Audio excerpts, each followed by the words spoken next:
Paradise on earth, Kashmir. জ্ঞান হওয়ার পর থেকেই আমার ইচ্ছে কাশ্মীরের নৈসর্গিক দৃশ্যকে চাক্ষুষ করা। যত বড় হয়েছি কাশ্মীরের সৌন্দর্য আমায় হাত ছানি দিয়ে ডেকেছে। তবে নানান কারণে কাশ্মীর দেখার সৌভাগ্য হয়নি, ফলে মনের মধ্যে একটা চাপা উত্তেজনা সব সময় রয়ে গেছে। কাশ্মীরের উপত্যকাগুলির মন মাতানো সৌন্দর্য, কাশ্মীরের পাহাড় সারি, কাশ্মীরের রং বেরঙের বাহারি গাছপালা, কাশ্মীরের ডাল লেকের শিকারা, হাউসবোট, কাশ্মীরের লোকাল লোকজনের কালচার, সর্বোপরি কাশ্মীরের বরফে মাখা পাহাড় চূড়া, যেখানে গিয়ে নিজের মনে চাপা উত্তেজনাকে শান্ত করা যায়। এই সমস্ত কিছু দেখার সৌভাগ্য হবে 2025-এ এসে। তাই মনের মধ্যে চাপা উত্তেজনা নিয়ে আমি চলেছি ভারতবর্ষের বুকে স্বাধীনতার পর থেকে সবচেয়ে চর্চিত অঙ্গরাজ্য বা কেন্দ্রশাসিত অঞ্চল কাশ্মীর। চলুন তবে ভূস্বর্গ।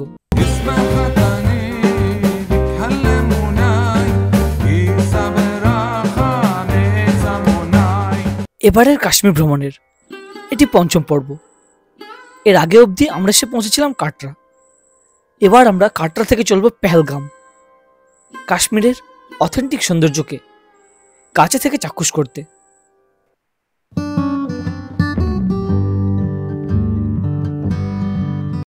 গুড মর্নিং, কাটরা থেকে আপনাকে স্বাগতম। ঘড়িতে এখন সময় 10টা।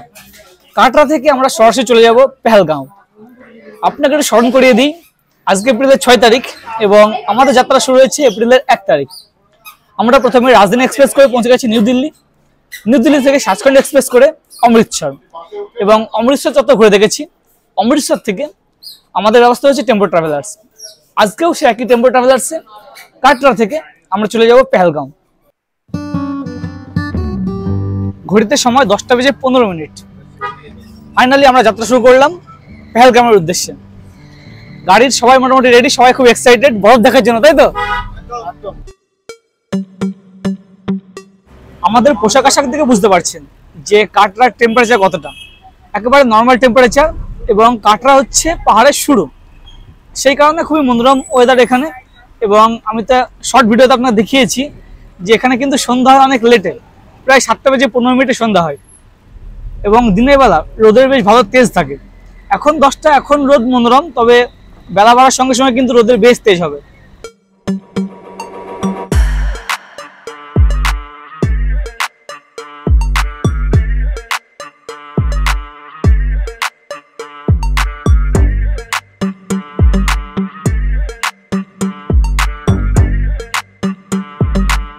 অ্যাকচুয়ালি কাটরা থেকে শ্রীনগরের ডিস্টেন্স প্রায় 210 কিলোমিটার, এবং কাটরা থেকে টিকরি বলে একটি জায়গা, সেখানে এসে উধমপুরের দিকে, টিকরি হচ্ছে উধমপুর ডিস্ট্রিক্টের অন্তর্ভুক্ত, আমরা যে NH-44 সেখানে উঠলাম, এবং NH-44 বরাবর আমরা আগে চলেছি শ্রীনগরের দিকে।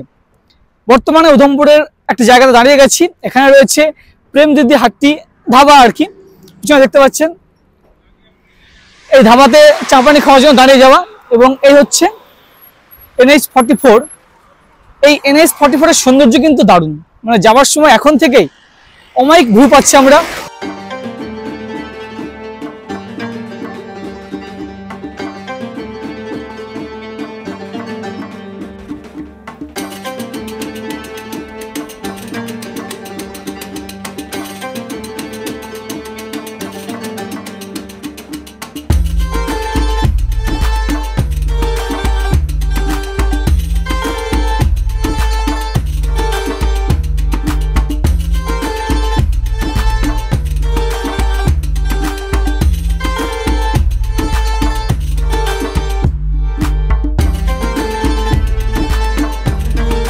NH-44 এর চিনানি টোল প্লাজার পরে এই ছিল ডক্টর শ্যামাপ্রসাদ মুখার্জি টানেল, প্রায় 9 কিলোমিটারের টানেল।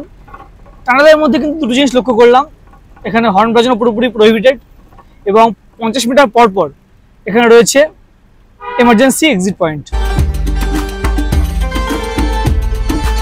এই টানেল না থাকলে আমাদের যাত্রা 1 থেকে 1.5 ঘন্টারও বেশি হতো। এই সমস্ত টানেলে কিন্তু আমাদের দূরত্বকে অনেকটাই কমিয়ে দিয়েছে।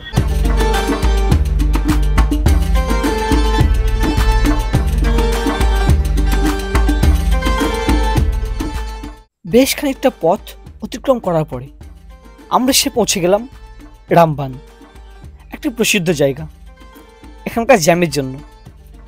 ইদানিংকালে রামবানে প্রচুর জ্যাম হচ্ছে, 5 থেকে 7 ঘন্টা কিন্তু গাড়ি এক জায়গায় স্থির দাঁড়িয়ে থাকছে। তবে আমাদের ভাগ্যটা ভালো, আমরা যাবার সময় খুব একটা জ্যামে পড়লাম না।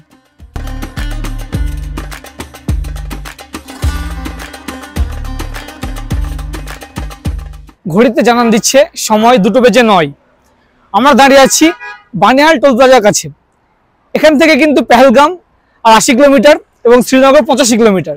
বেশ ঠান্ডা ঠান্ডা হাওয়া দিচ্ছে, রোদ আছে, রোদের বেশ তেজ আছে, তবে ঠান্ডা হাওয়াও আছে এবং দূরে পাহাড়ের মাথায় হালকা হালকা বরফও দেখতে পাচ্ছি।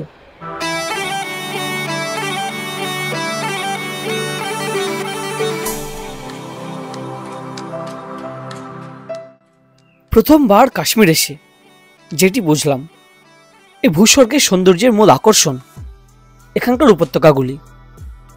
বাহারি সব বাড়িঘর, দূর দূরান্ত পর্যন্ত নানান শস্য ক্ষেত, রং বেরঙি গাছপালা, চিনার গাছ, উইলো গাছের সারি।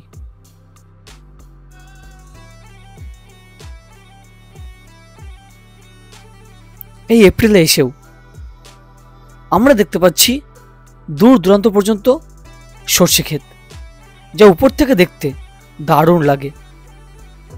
সত্যি কাশ্মীরের যে কোনো ভ্যালি আপনার মনকে মাতিয়ে দেবেই।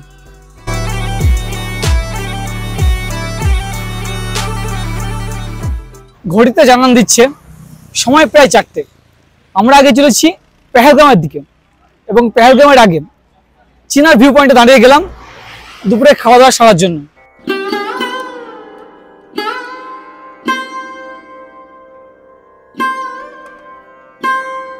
এই হচ্ছে চিনার লজ এন্ড রেস্টুরেন্ট, এখানেই দুপুরে খাওয়া দাওয়াটা সারা হবে। তার আগে আপনাকে দেখাই, পিছনে রয়েছে আপেল বাগান। পৌঁছে গেছি চিনার ভিউ পয়েন্টের আপেল বাগানের মধ্যে। এই দেখুন সারি সারি সব আপেল গাছ, যদিও এখন কিন্তু আপেল ধরে নেই, ফুল হয়ে রয়েছে সব। এই মুহূর্তে এই মরশুমে কিন্তু আপেল পাওয়া মুশকিলই বটে। রেস্টুরেন্টের বাইরে কিন্তু বেশ ভালো অ্যাম্বিয়েন্স এবং তারই পাশে হচ্ছে বসে খাওয়ার বন্দোবস্ত। সব বসে গেছে অলরেডি খেতে। আর এই চলে এসছে আমার দুপুরের খাবার। আজকে দুপুরের খাবার আছে ভাত, ডাল, একটা সবজি আছে, আলু ফুলকপির তরকারি এবং শুক্তো আর ডাঁটা দিয়ে একটা তরকারি। মাছে ভাতে বাঙালি, বাঙালি যেখানে যায় সেখানে গিয়ে ভাত, মাছ ইত্যাদি খেতে চাই। তো আমাদের গ্রুপের সকলের আবদার ছিল যে দুপুরবেলা একটু মাছ ভাত হলে ভালো হয়, ননভেজ হলে। তো সেই কারণে কিন্তু চিনার ভিউ পয়েন্টের এই ধাবাতে দাঁড়ানো এবং মাছ ভাত জমিয়ে খেলাম সকলে। আর একটা জিনিস দেখানোর, এখানে রাস্তা ধারে এরকম রয়েছে সারি সারি সব আপেল বাগান, যার পাশে কিন্তু বিভিন্ন চেরি ফুলও ধরে রয়েছে, যা দেখতে বেশ লাগছে, খুব সুন্দর লাগছে। চিনার ভিউ পয়েন্টের এই অসামান্য পরিবেশের মধ্যে আমাদের সময় কিভাবে কেটে গেল বুঝতে পারলাম না। বেশ খানিকটা সময় আমরা আপেল বাগানে অতিবাহিত করলাম এবং আবার আগে চললাম পেহেলগামের দিকে। পেহেলগাম চত্বর পৌঁছতেই প্রথমে দেখা মিলল এখানকার মূল আকর্ষণ লিডার নদীর।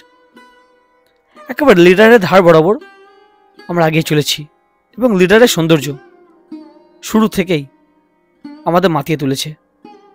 যদিও এখন সূর্যাস্তের মুহূর্ত, তবুও দারুণ লাগছে, অপূর্ব রূপ, পুরো মনে হচ্ছে মায়াবী পরিবেশ। ঘড়িতে জানান দিচ্ছে সময় 5:45 এবং ফাইনালি আমরা এসে পৌঁছে গেলাম পেহেলগাম।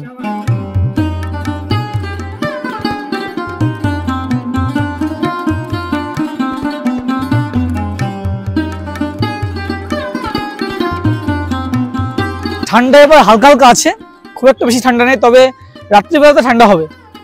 এবং পেহেলগামে এসে এই হচ্ছে আমাদের হোটেল, হোটেল কেসার।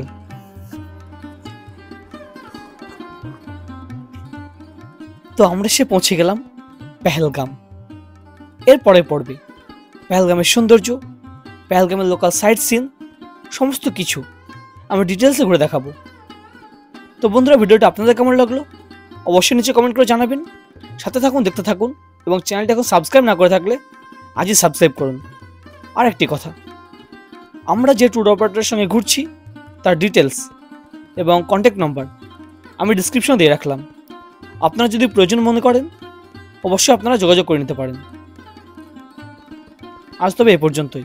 অনেক অনেক ধন্যবাদ।